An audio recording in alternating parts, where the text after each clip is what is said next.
I saw you all over the headlines lately Oh, for, oh my goodness, Tommy. your quote was everywhere. Quote, mean and unjust or something like that. You know what's ridiculous too?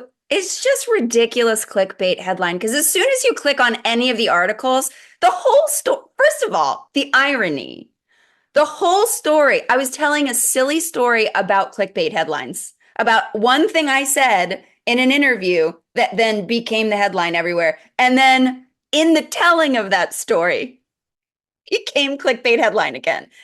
Hollywood is gonna Hollywood. It's just what it's gonna do.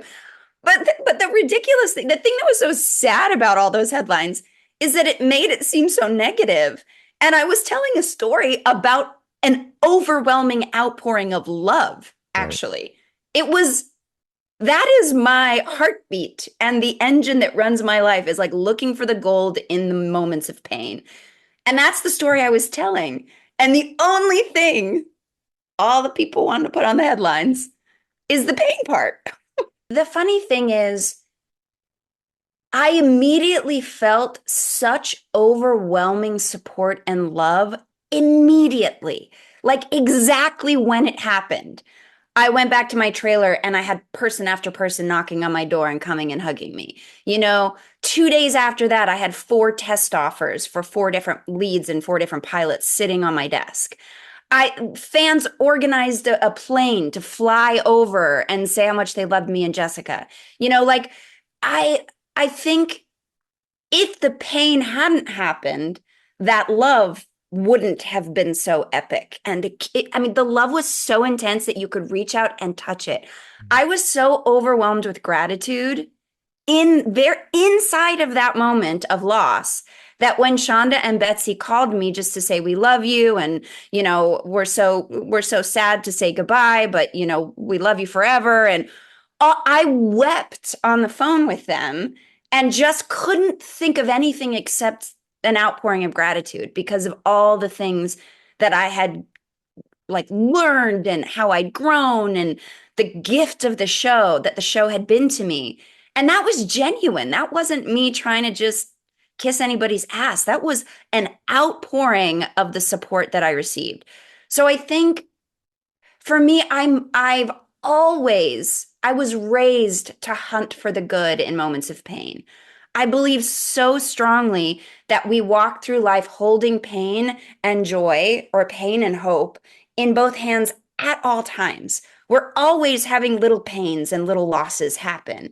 And how can we find what is beautiful and what is good inside of that? Because if you're looking for it, you will find it. If you're not looking for it, you won't see it, but it's everywhere. The goodness is everywhere. So I don't, it's how I'm designed. It's the engine that drives my life. And yes, it was a big grief. There's no getting around it. It was a big pain and it was a big grief. Watch that become the headline of this podcast.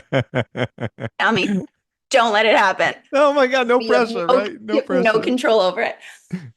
Yes, it was painful. And also, it was so heart expanding and growing. And I walked out into the world and I started writing and I started producing and I'm directing and I'm making my own stuff. And I could not be happier.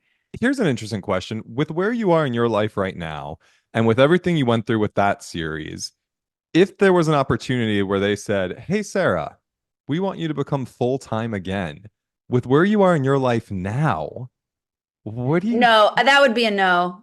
yeah? I think I would come and do like a fun arc, but like being locked in that world again, I'm doing too many other things that I'm really excited about, and I feel like I really got to tell her story, and I feel really proud of April's story and April's journey. And again, I would love to hop back in and say hello. The door is always open, but in terms of like a long term, you signing a 3-year contract or whatever. I don't think so. I think I did it,